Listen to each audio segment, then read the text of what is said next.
Bueno, muy buenas noches con todos. Muchísimas gracias por unirse. Vemos que tenemos un aforo lleno, más de 100 personas y todavía tenemos varias personas en la sala de espera que se están uniendo con nosotros. Bienvenidos nuevamente. Esta es nuestra segunda sesión de USIL Sostenible, todos nuestros webinars que estamos armando en el transcurso de estas semanas para ustedes. En el transcurso de esta semana y la próxima estamos difundiendo muchísima información de valor sobre las nuevas tendencias económicas, la preocupación sobre empleabilidad, el tema de habilidades blandas, voluntariado digital, emprendimiento y mucha información de coyuntura que puede ser interés de ustedes. El día de hoy, en esta segunda sesión, hemos preparado información muy valiosa sobre el tema de emprendimiento. Tenemos a cuatro invitados muy especiales que son historias, cada una de ellas muy motivadoras, inspiradoras y como decía en uno de los posts que habíamos puesto, qué mejor momento para nosotros comenzar a emprender, comenzar a inspirarnos y poder reconectarnos con nuestro propósito, con nuestra pasión, qué es lo que nos gusta y repensar, ¿no? ¿Qué es que nosotros deberíamos estar haciendo este tiempo tan rico que hemos estado todos encerrados en cuarentena, algunos más nerviosos o manejando el tema del estrés, pero creo que para muchos ha servido como un tiempo de reflexión y reencontrarse con sus familias y compartir este tiempo de valor. Entonces, quiero presentarles a ustedes a María Fernanda Ley, que es una de nuestras alumnas de la carrera de Negocios Internacionales y es miembro del Club de Sostenibilidad del Sustainable Club, quien va a estar hoy día como moderadora en este espacio tan rico donde vamos a estar compartiendo con Pipo, con Palmiro, con Carla y con Vanessa. Entonces, sin más, te dejo, Mafer, por favor, para que tú presentes a nuestros invitados. Okay. Bueno, buenas noches con todos. Como dijo mío, bueno, soy miembro del Sustainable Club. Les voy a hablar un poquito de lo que se trata para dar una introducción súper básica.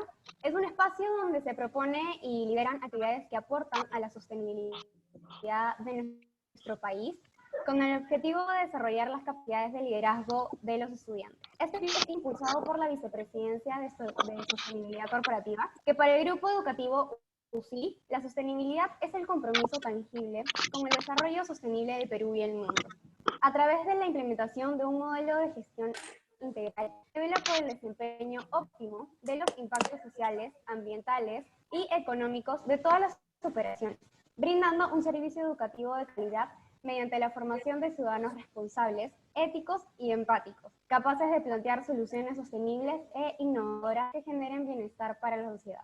Bueno, el día de hoy tenemos a cuatro invitados muy importantes, a Pipo Reiser, representante de la organización Simba, Carla Grados, representante de la organización Cunan, Palmiro Ocampo, representante de la organización Jori, Cocina Óptima, y a Vanessa Vázquez, representante de la organización Juguete Pendiente. Esta noche podremos escuchar las diferentes historias que tienen cada uno de ellos con el fin de cómo es que han logrado ser personas de éxito al integrar la sostenibilidad en sus negocios.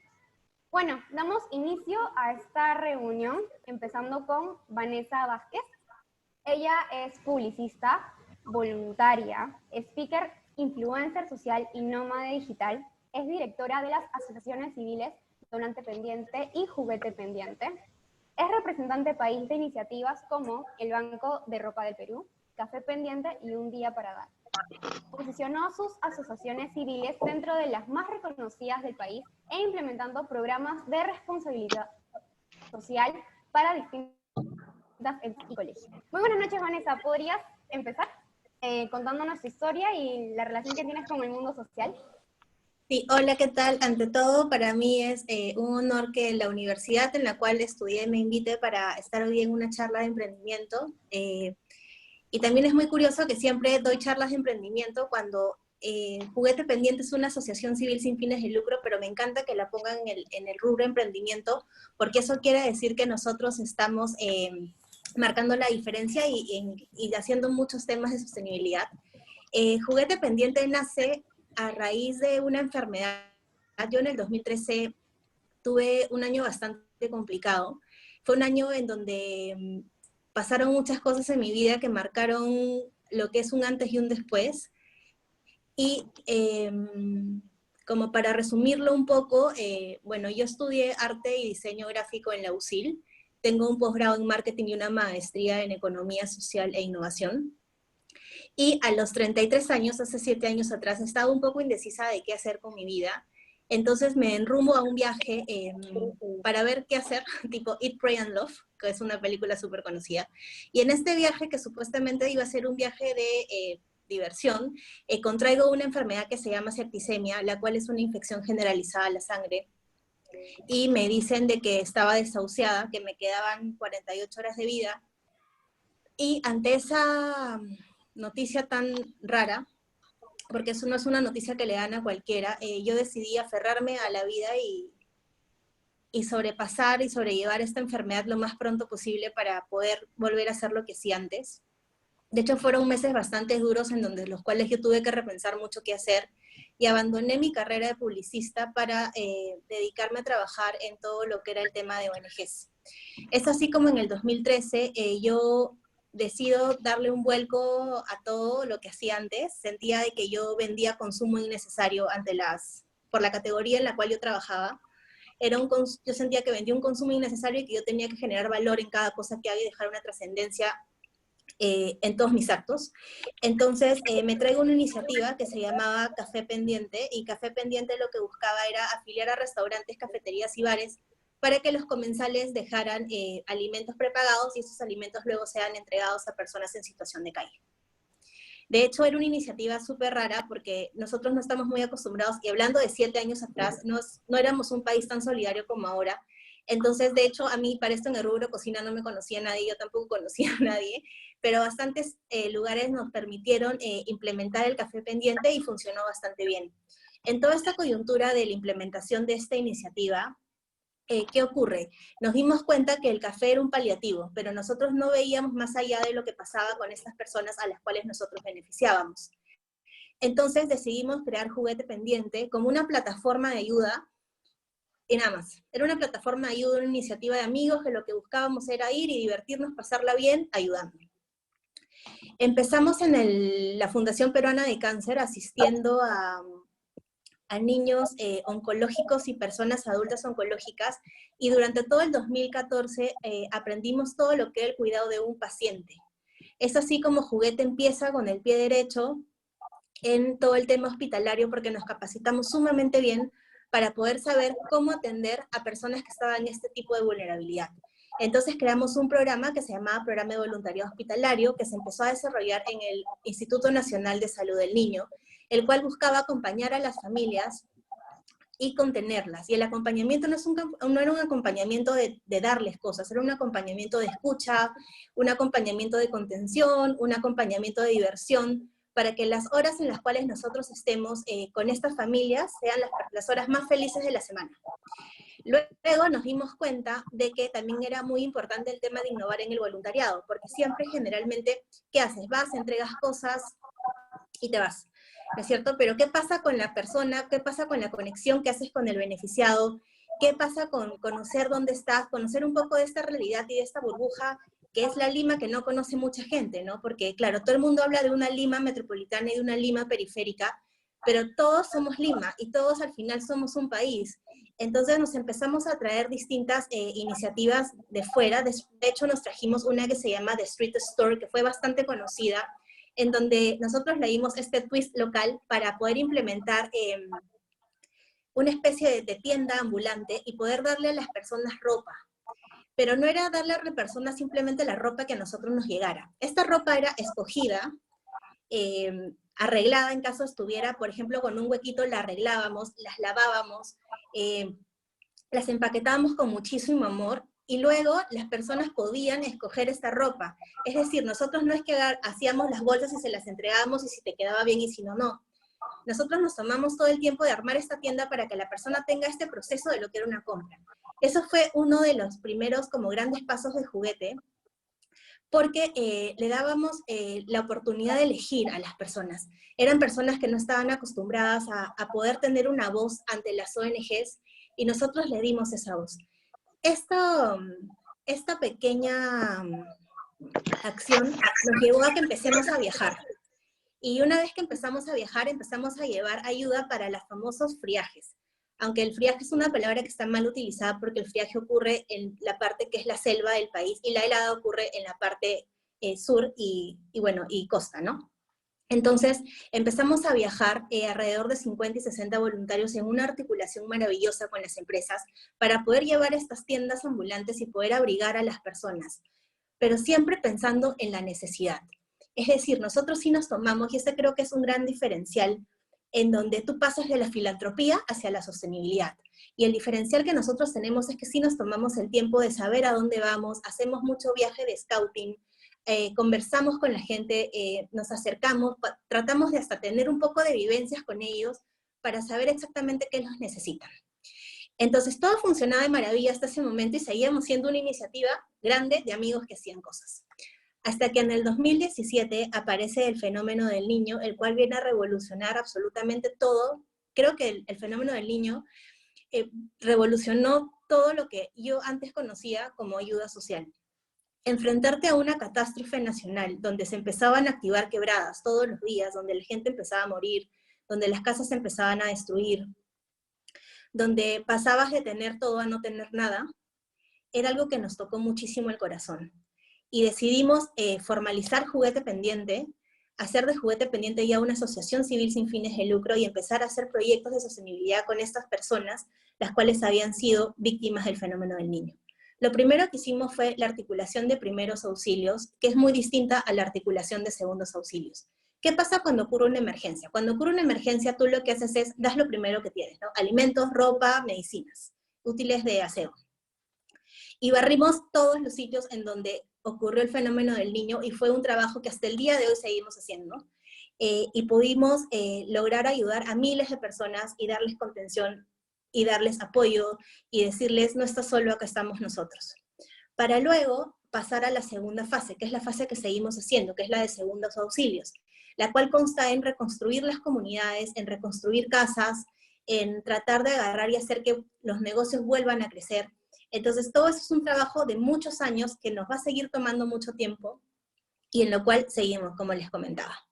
Luego, ¿qué pasa? Seguimos, bueno, el 2018 y 2019 seguíamos con esta vorágine de todo lo que era el fenómeno del niño y siguiendo haciendo cosas súper puntuales. De hecho, lanzamos una línea bastante fuerte que es el voluntariado corporativo, en donde las empresas apuestan por realizar con Juguete Pendiente programas que van muy alineados a su core del negocio, los cuales son diseñados, ejecutados, producidos y tienen un informe, ¿no? Es súper importante también mencionar que todo debe de ser medible, porque claro, tú no puedes hacer las cosas sin saber cuál es el resultado y sin tener prueba y error, porque eso hace de que te vayas afinando y vayas encontrando un lugar dentro de la ola y mar de organizaciones sociales que existen, ¿no? Entonces, a raíz de eso, las cosas siguieron pasando, hasta que llegamos al día de hoy, al COVID-19. De hecho, me acuerdo que hace unos meses atrás cuando hablábamos del COVID o escuchábamos hablar del COVID-19, nadie entendía nada, nadie le prestaba atención, no creo que llegue, bueno, llegó. Y llegó y nos agarró totalmente desprevenidos como país y como personas. Nos agarró en una coyuntura bastante complicada, porque nosotros igual como país estamos recién saliendo de una ola muy complicada pues de cambios de gobierno, el Congreso, etcétera, etcétera. Y llega pues este virus a alborotar la vida y decidimos trabajar en articulación, que eso es otra cosa súper importante de Juguete Pendiente. Decidimos articular juntos, junto a varias organizaciones y empresas, una campaña que se llama Juntos nos hacemos cargo, la cual busca nuevamente ser la mano aliada de cientos y miles de personas que necesitan de nosotros y también busca llevar kits integrales de salud para los doctores de la primera línea que se encuentran enfrentando este virus. ¿Esto qué quiero decir? De que es súper importante cuando nosotros tenemos una ganas de ayudar, porque siempre todo empieza con ganas, tener una visión y un rumbo y tener un mapa de cómo vamos a proceder. Porque, por ejemplo, yo trabajo en social y lo que empezó como jugando, como yendo al albergue los fines de semana a matarnos de la risa y abrazar niños, terminó estando en una plataforma ya de emprendimiento social que moviliza muchas empresas, muchas personas, y que pasó pues de la filantropía a la sostenibilidad, ¿Cómo nos sostenemos? Nos sostenemos con programas de voluntariado corporativo, los cuales financian nuestros proyectos, porque sí tenemos proyectos que son financiados, bueno, por empresas privadas, y también tenemos un programa que estas empresas privadas también financian, pero es 100% filantrópico, que es el de el Hospital del Niño, que sigue hasta ahora. Hemos ayudado a muchas personas, seguimos haciéndolos, y lo que sí mantenemos desde el primer día en que yo decidí empezar con el rollo social fue basarme mucho en un eslogan que tenemos, que es: si tú estás bien, yo estoy bien, y esperamos que Juguete Pendiente tenga para muchos años más de trayecto, y de seguir articulando ayuda para los que más necesitan. Así que muchas gracias por este espacio, y espero que nos sigan en redes y conozcan un poco más de nuestro trabajo, y de que todo el mundo debe de probar siempre ser voluntario, porque creo que es la única manera de poder conectarte con la realidad que no todos ven. Muchas gracias a ti, Vanessa. Bueno, ¿algunos de los expositores tienen toda la libertad de hacer algún comentario?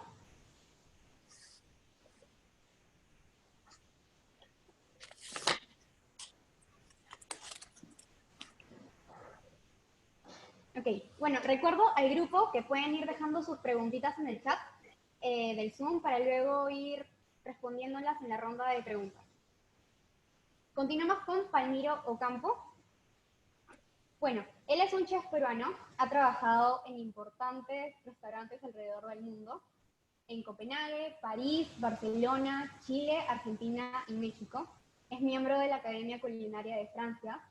Además, es cofundador de Jori, organización dedicada a la promoción de la cocina óptima y el reciclaje culinario, y activista de la iniciativa Hambre Cero Perú, en colaboración con el Programa Mundial de Alimentos de las Naciones Unidas. ¿Qué tal, Elmiro? Muy buenas noches. Te escuchamos. ¿Podrías empezarnos a contar en qué momento de tu vida te diste cuenta que la cocina era lo tuyo? ¿Tu micrófono está apagado, Elmiro? Disculpe. No, creo que no. ¿Se me escucha? Sí. Ya, gracias por la invitación, ante todo. Yo inicié la cocina después de 2 años que estudié medicina. Mi padre es doctor, mi madre es fisioterapeuta, y decidí entrar a la medicina porque mi padre para mí es como el ejemplo más grande que yo tengo. Entonces quería seguir sus pasos, y en ese seguir sus pasos, una de las cosas que yo veía como medicina cuando tenía uso de razón, porque lo acompañaba no solo al hospital, sino él era médico ocupacional, entonces se iba a diferentes lugares a brindar soporte técnico de salud a las empresas para sus trabajadores, entonces lo acompañaba a ese tipo de lugares, y una de las cosas que yo veía de él es cómo brindaba su servicio, ¿no? Más allá de atender en un consultorio. Entonces me llamaba mucho la atención eso. Entonces decidí seguir sus pasos, pero en el camino pasaron varias cosas. Por un lado, la medicina requería de muchos años de dedicación. Yo era un muchacho ligeramente voluble, rebelde, lo que quieras. Entonces, la medicina era algo muy estricto para lo que yo estaba buscando en ese momento, ¿no? Entonces, eso fue por un lado. Y por el otro lado también me topé con mis primeras visitas a los hospitales, guiado por algunos doctores, que me hizo ver un clima bastante distinto al que yo veía en los grupos que manejaba mi viejo. Entonces, simplemente me desencanté un poquito de la carrera y decidí colgar el mandil de médico, que en realidad nunca tuve, porque no me gradué ni nada, por la chaquetilla blanca de cocinero. Me metí a la carrera de cocina para profesionalizarme en el rubro gastronómico. Viajé por el mundo, me instruí muchísimo en diferentes cocinas, volví al Perú y trabajé en algunos restaurantes conocidos, uno de ellos La Rosa Náutica como jefe de cocina, siguiendo el patrón regular de cualquier cocinero, que es aprender las técnicas culinarias, los sabores de las cocinas nacional e internacional, y dirigir una cocina para poder tener el mejor servicio y la mejor calidad de los alimentos, ¿no? Definitivamente también una de las cosas que más me gustaba de esa carrera era desarrollar el aspecto creativo, y me dediqué mucho a la parte creativa del desarrollo de propuestas culinarias. Y luego decidí salir restauración como... Y cuando ingreso a la recuerdo que yo tuve de estudiante de cocina, que era la cantidad de alimentos que se desperdiciaban en las escuelas de cocina. En las escuelas de cocina generalmente y en la industria alimentaria y en la industria gastronómica se busca la perfección, la parte simétrica de un corte en algún tubérculo, en algún vegetal. Se busca la estética por encima de muchas cosas. Entonces, eso muchas veces forma un criterio de consumo de un ingrediente o de un producto con un fin técnico, gustativo, pero no necesariamente que sea coherente con situaciones o problemáticas que puede tener la sociedad, como problemáticas de alimentación, problemáticas de desperdicio, etc. Pero en ese momento, obviamente, eso no era algo que a mí me interesaba, salvo cuando entro de docente y ya empiezo a verlo con unos ojos diferentes, porque cuando era estudiante de cocina veía una gran cantidad de acumulación de residuos, pero no sabía qué hacer al respecto. Tenía muy pocas herramientas para eso. Pero cuando me vuelvo docente y vuelvo a las escuelas a dictar los cursos y empiezo a ver nuevamente esto que me trae a la mente, lo que veía además de aprendiz, es cuando ya empiezo a reflexionar al respecto y empiezo a utilizar todo lo que no utilizaban en las clases mis alumnos, lo empiezo a convertir en platos de comida, utilizando técnica aprendida en todos lados, etcétera, ¿no? Y lo que pasó que me llamó mucho la atención es que mientras yo dictaba mi clase de cocina y mis alumnos hacían sus platos, ellos también empezaron a ver los platos que yo realizaba con estas mermas.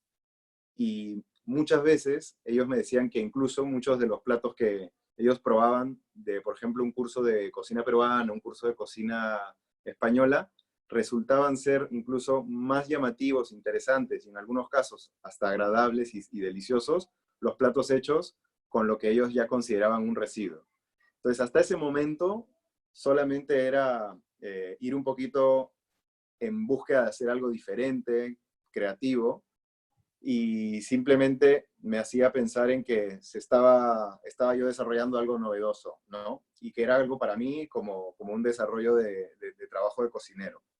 Pero luego me toca la oportunidad de montar un restaurante propio y tuve que viajar a volver a capacitarme. Entonces fui a Dinamarca, a Copenhague, una ciudad muy desarrollada, y por primera vez en mi vida tuve contacto con temas relacionados a cuidado ambiental, a cambio climático, a la búsqueda de una gestión adecuada de residuos, y que me sorprendió porque una de las cosas, de las anécdotas que yo cuento, porque recuerdo mucho, es cuando en el edificio que yo vivía, cada vez que montaba mi bicicleta, la buscaba para ir al trabajo, encontraba 14 categorizaciones de residuos, cosa que eso no existía en el Perú en el que yo vivía, ¿no? Estamos hablando del año 2013. No había ni una categorización siquiera, solamente era toda la basura en un solo lugar. Y el ver cómo en esta ciudad, en un edificio definitivamente no de alta sociedad, porque era un edificio el que yo podía pagar el cuarto en el que estaba, ya había una categorización de residuos de ese tipo, me sorprendió muchísimo ver cuán cuidadosos eran con el medio ambiente.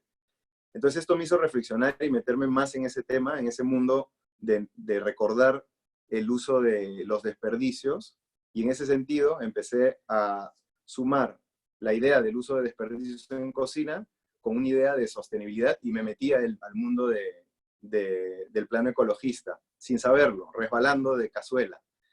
Y de no saber nada respecto a qué era huella de carbono en el año 2013, en el año 2014, no me volví un experto, pero ya tenía ese tipo de conocimiento que no se utilizaba en el lenguaje de la cocina, por ejemplo, ¿no?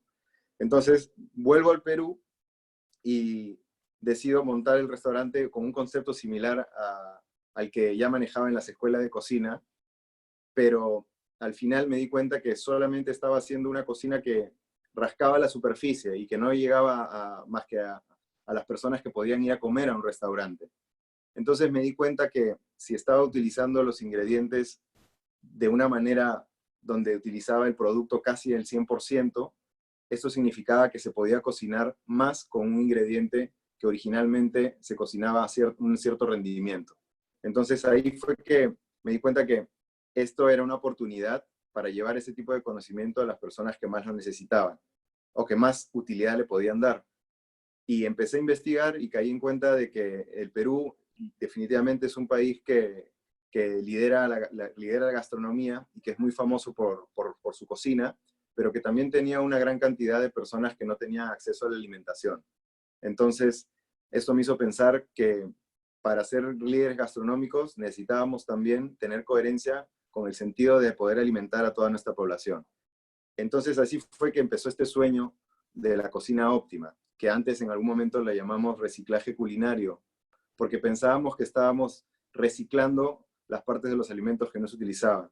Pero luego nos dimos cuenta de que en realidad estábamos evitando generar residuos y cayó en nuestras manos la posibilidad de transformar los alimentos. Entonces, como cocinero, en ese momento me di cuenta de que más allá de solamente dedicar el trabajo en la restauración, tenía que utilizar esa capacidad de transformar los alimentos, como muchos cocineros podemos hacerlo, para educar a las personas en zonas vulnerables a utilizar los alimentos de la manera correcta y no generar ningún tipo de residuo, porque justamente lo necesitan. ¿Y dónde se encontraban esas personas? En otros restaurantes que también son muy importantes para nuestro país, que son los comedores populares. Y ahí es que nace la idea de un programa de capacitación que se llama Cocinas Bondadosas. Cocinas Bondadosas es un programa de capacitación que lo manejamos junto con nuestro aliado Sodexo, a través de la organización Jori, que represento, y lo que hace Cocinas Bondadosas es desarrollar el diseño de una capacitación que genera empatía en las cocineras lideresas de los comedores sociales, a los que rebautizamos como Cocinas Bondadosas en honor al trabajo que ellas hacen, y que las capacita para saber utilizar los ingredientes al máximo e integrar este tipo de conocimiento de cero desperdicio en sus cocinas, para así cocinar básicamente más con menos. Y todo esto cobró más sentido cuando empezamos a darnos cuenta de que, en realidad, más allá del conocimiento técnico que podíamos impartirles a las cocineras, también les estábamos dando un espacio en el sector de la gastronomía, del cual ellas nunca habían probado. Y una de las anécdotas más nuevas que les puedo contar y que la relaciona con la Universidad San Ignacio de Loyola justamente, es que cocineras que nunca habían estudiado cocina y que sin embargo cocinan todos los días para darle de comer a una población vulnerable, por primera vez en su vida iban a las instalaciones de la Universidad San Ignacio para capacitarse bajo nuestro concepto y poder además ser graduadas y certificadas, no solamente con un título de Jori, sino con un título de una universidad. O sea, el poder ponerlas dentro del circuito gastronómico y generarles ese orgullo y motivación fue una herramienta más que nos ayuda a consolidar que ellas efectivamente puedan utilizar este conocimiento que impartimos. Y en ese sentido, tenemos una red de 54 comedores con los que trabajamos en Lurín y han sido capacitados en 2 años 24 comedores, de los cuales tenemos 2 cocinas modelos que lamentablemente hoy mismo, como cualquier otro restaurante, están cerradas, pero que si antes de la cuarentena las visitábamos, nos hubieran atendido no solamente más saludable que un restaurante común en Lima, sino también con el uso óptimo del ingrediente cero desperdicio y también con una voluntad social única, ¿no? E incomparable, y que de la cual nos sentimos orgullosos de alguna forma bajar la alta cocina más a tierra. Y Jori es una organización social que se llama Jori debido a que es una palabra quechua ancestral que busca hurgar en conocimientos ancestrales, en el trabajo de las personas que migran y se instalan en espacios aislados para montar comunidades y desarrollar comedores sociales, llamamos cocinas bondadosas, y que significa oro. Es una palabra quechua ancestral, porque sentimos que es la suerte de un mapa que nos puede guiar a una cocina sin desperdicio, a una cocina inclusiva, a una cocina que se convierte en una herramienta para acabar con el hambre en ciertos sectores, ¿no? Entonces, básicamente, el trabajo que hacemos desde el año 2014, cuando fundamos esto, tiene ese sentido, ¿no? Un sentido de gastronomía socioambiental que busca enseñar y promover una cocina que utiliza al máximo los ingredientes. Y en ese sentido tenemos varios aliados que nos ayudan a dar un soporte técnico ya de nivel investigativo Entre ellos vale la pena mencionar a la Universidad de Lima, al Centro de Innovación de Alimentos Funcionales, que nos ayuda a identificar justamente cuál es el valor nutricional de las partes de los alimentos que comúnmente nosotros consideramos un residuo o un desperdicio. Y en ese sentido, lo que hemos hecho con Jori es generar categorías donde esta parte de los alimentos no se consideran un subproducto o un residuo, sino al contrario son un plusproducto, o sea, un producto extra. Es como multiplicar el ingrediente y generar una nueva idea de rendimiento y un nuevo camino de cocina para poder cocinar más con menos y llevarlo a toda la sociedad, ¿no? Y justo hoy estamos contentísimos porque hasta hace unos días, antes del día de hoy, todavía veíamos muy complicado la posibilidad de seguir capacitando de manera remota y visitando nuestros espacios de manera itinerante por las condiciones y la coyuntura sanitaria en la que nos encontramos. Sin embargo, hemos descubierto una manera para adaptarnos que tiene que ver con las clases virtuales y el desarrollo de una cocina modelo, pero ya en Lima, para poder producir raciones y poder abastecer a los comedores. Entonces, estamos muy contentos porque hoy día hemos empezado ese plan con nuestros socios y además también muy contentos de que coincidentemente hace 2 horas hemos recibido esa noticia en esa reunión y hoy 2 horas después podemos compartirlo con ustedes. Entonces, así es como nace Jori. Es la idea de, o sea, no me dedicaba no he estudiado ninguna carrera relacionada a sostenibilidad ni a dirección social, pero soy cocinero y como cocinero siempre he tenido alimentos en mano y he tenido la capacidad de transformarla como todos los demás y me he dedicado al servicio. Porque todos los cocineros servimos en restaurantes, trabajamos al servicio de la gente de alguna manera y creo que esta es una manera de en paralelo llevar una vida donde puedes hacer gastronomía, pero una gastronomía que también sea inclusiva en ese sentido, ¿no? Entonces, eso es a lo que se dedica Jori. En ese sentido también desarrollamos asesorías y actualmente hemos estado en varios restaurantes dándoles el modelo de trabajo para que puedan aplicar en su cocina regular una cocina que sea más eficiente en el uso de sus recursos y por lo tanto también más rentable, con un food cost bastante agradable para todo esto. Muchas gracias, Palmiro. Bueno, ahora vamos a pasar a la ronda de preguntas.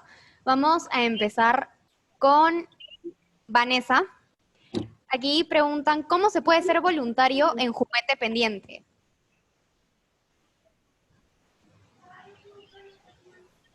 ¿Tu audio, Vanessa? Hola, ya. Ahorita lo que estamos requiriendo es voluntariado digital para que nos ayuden a promover este tema de Juntos Nos Hacemos Cargo, que es esta campaña para el COVID-19. Y luego, cuando ya todo vuelva a la normalidad, hay un proceso para ser voluntario en donde pasas por ciertas entrevistas para ver cuál es el puesto óptimo para ti, ¿no? Porque, claro, hay distintos tipos de voluntariado y no todo el mundo puede como que estar en todo, ¿no? Tienes que tener un perfil de voluntario. Y eso básicamente, pueden escribirnos al Instagram de Juguete Pendiente para conocer más acerca de nuestros programas. Ok. Continuamos contigo. Acá dice, ¿qué tan complicado es para Juguete Pendiente manejar la logística en este contexto del COVID, donde varias empresas necesitan donar? A ver, he visto que hay un montón de preguntas acerca del COVID, porque claro, es normal que les dé curiosidad. Nosotros somos una ONG que se dedica al tema de ayuda humanitaria y al ser una plataforma que se dedica básicamente a hacer una articulación y conectar donantes con beneficiados, nosotros contamos con todos los permisos de ley para poder transitar.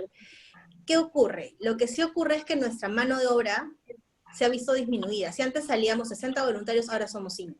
Estos 5 voluntarios hemos sido capacitados en temas de bioseguridad, nos cuidamos muchísimo el tema de salud y de contacto con los beneficiados, contamos también con empresas de logística que nos ayudan al transporte, entonces no muchas veces tenemos una articulación súper fuerte con los dirigentes. Los dirigentes son nuestros brazos derechos, son las personas que se encargan de la repartición de los artículos que llevemos a toda la comunidad. ¿Por qué? Porque es complicado estar moviéndose por todos lados, sobre todo cuando somos 5. Entonces sí tenemos toda una estructura atrás de un montón de personas que nos respaldan, un montón de empresas que nos respaldan y hacen de que esto sea como muy fácil de hacer. Aparte, en verdad como hacemos esto hace bastantes años, ya es como que una cosa más. con ciertas restricciones, pero es como más de lo que hacemos siempre, ¿no? Muchas gracias. Tengo una pregunta para Palmiro. Acá, ¿podrías hablarnos un poco sobre tu libro Sabrosos Insectos Peruanos? Sí, es una colaboración que hicimos en conjunto con la Universidad Cayetano, el IRD de Francia, ¿no? Y la comunidad nativa de Rumicashpa, que en realidad son los verdaderos autores del libro, porque ellos son los que protegen la propiedad intelectual relacionada a insectos.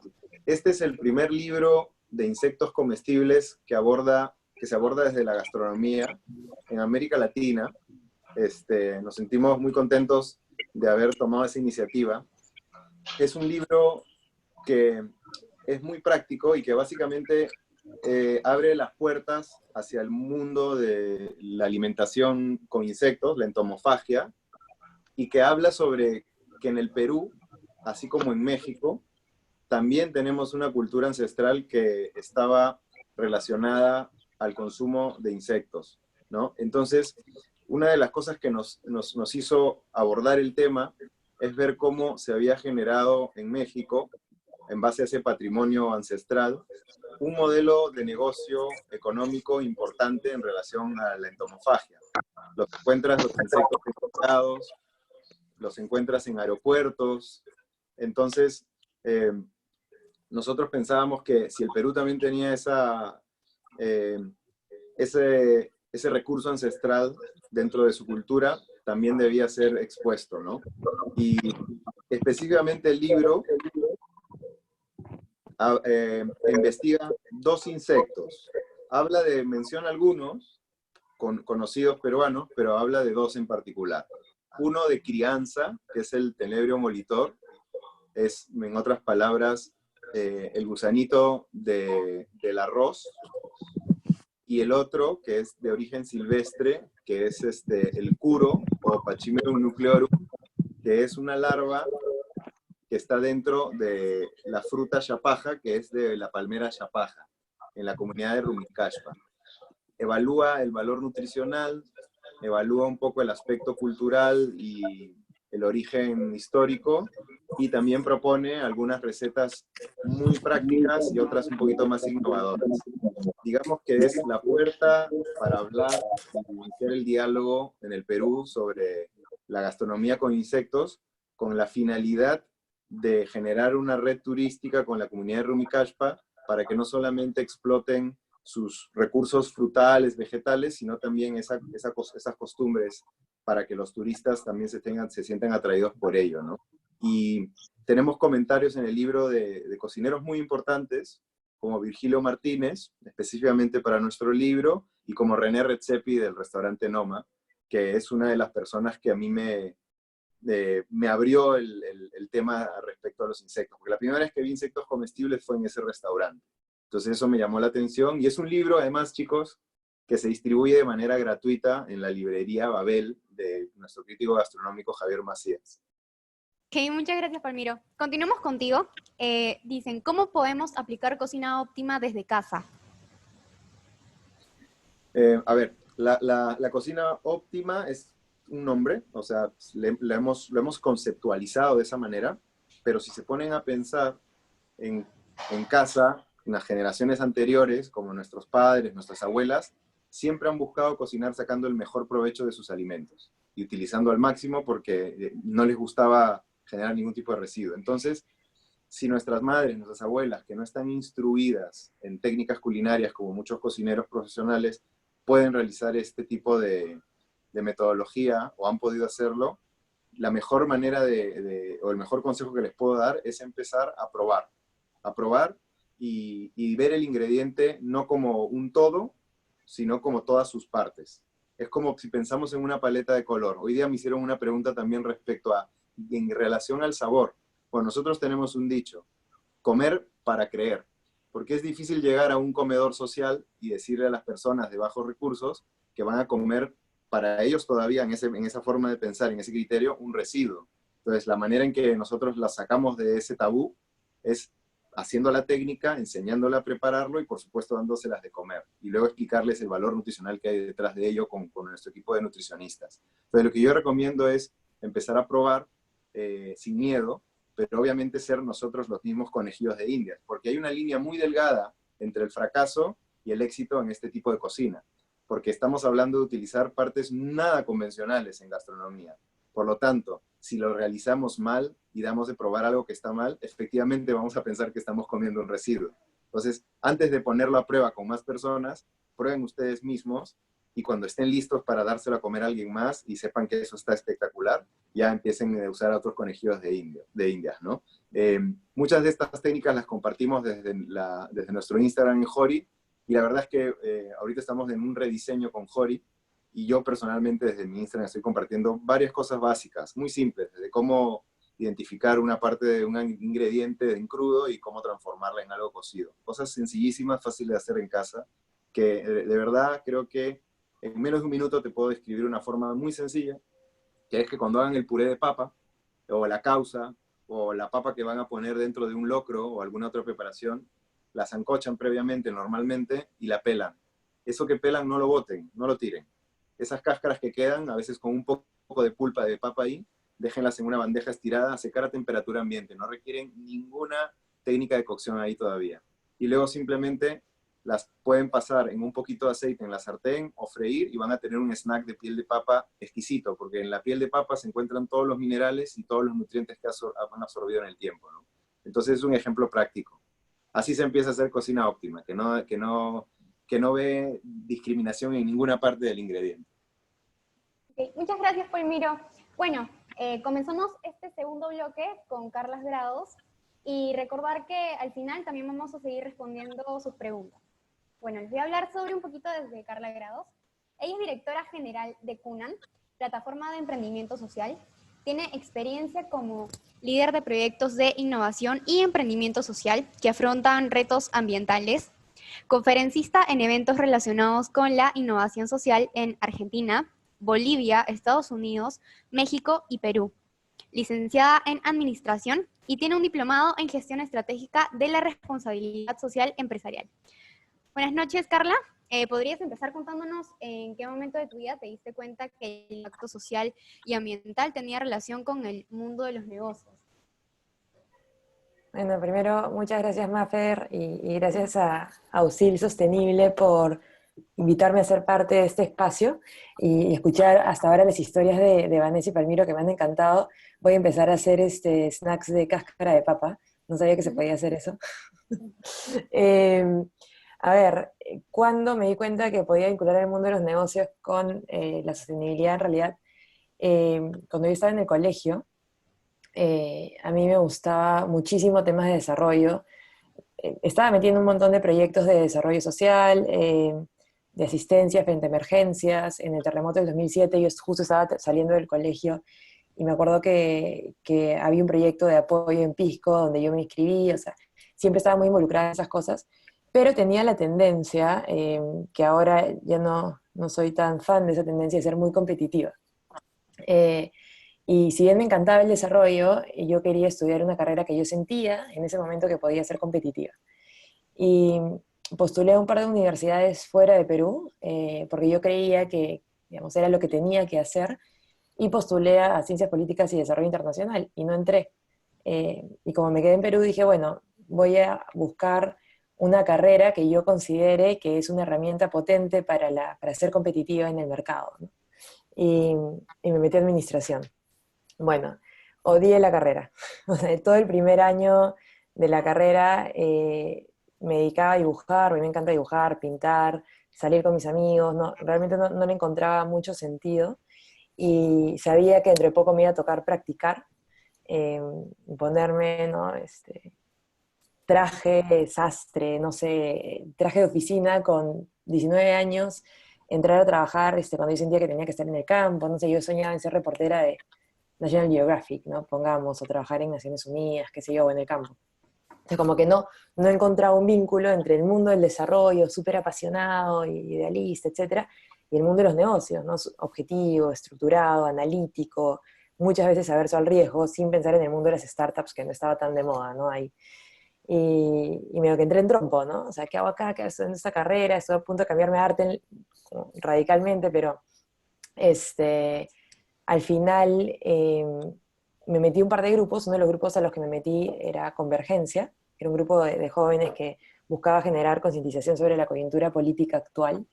Eh, y después fui conociendo a gente o personas que estaban metidas en ONGs y entré a Mincando.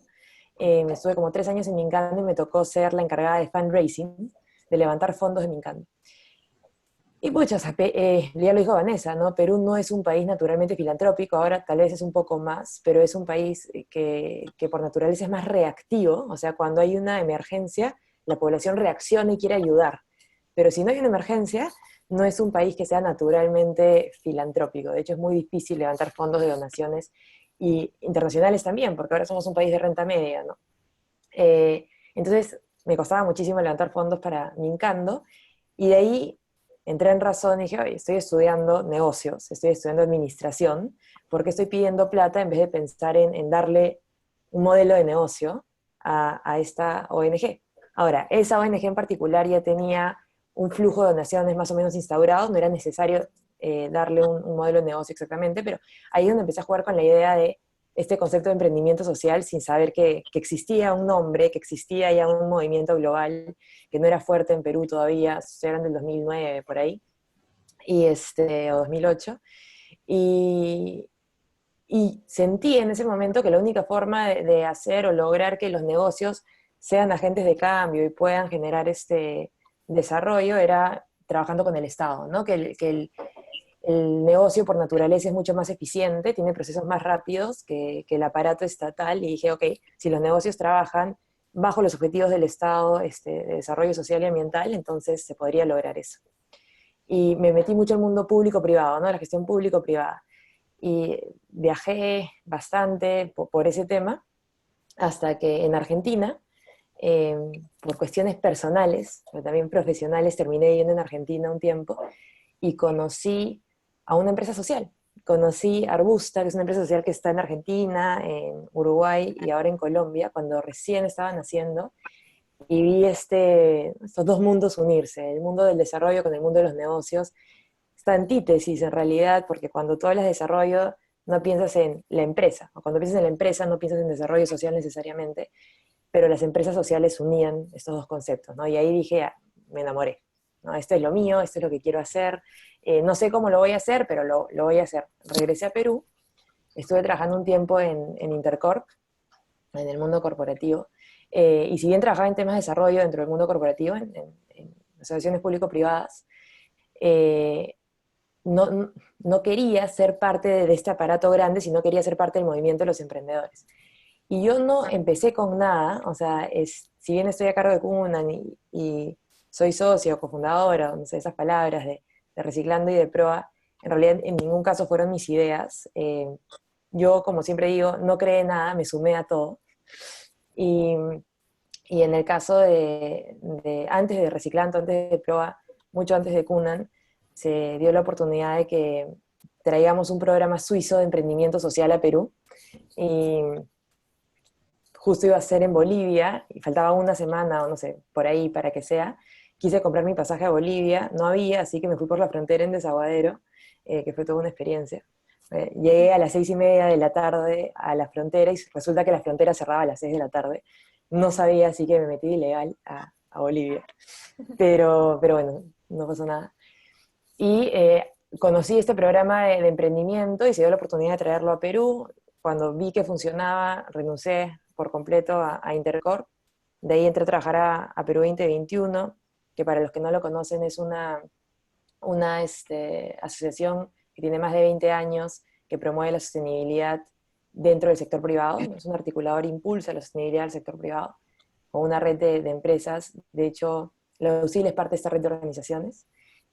Pero entré para crear una unidad de innovación y emprendimiento social, que luego se unió a Cunan, se cerró un convenio, y Cunan pasó a ser parte de Perú 2021, o a ser operado, mejor dicho, por Perú 2021, y ahí es como llego a Cunan, ¿no? Que Cunan es un articulador, o sea, lo que busca es unir a los emprendimientos sociales bajo el concepto que tenemos nosotros de emprendimiento social, que es cualquier iniciativa con o sin fines de lucro, pero que utiliza la venta, o sea, vende un producto o un servicio para ser sostenible, no depende únicamente de donaciones, aunque puede recibir donaciones si es sin fines de lucro, ¿no?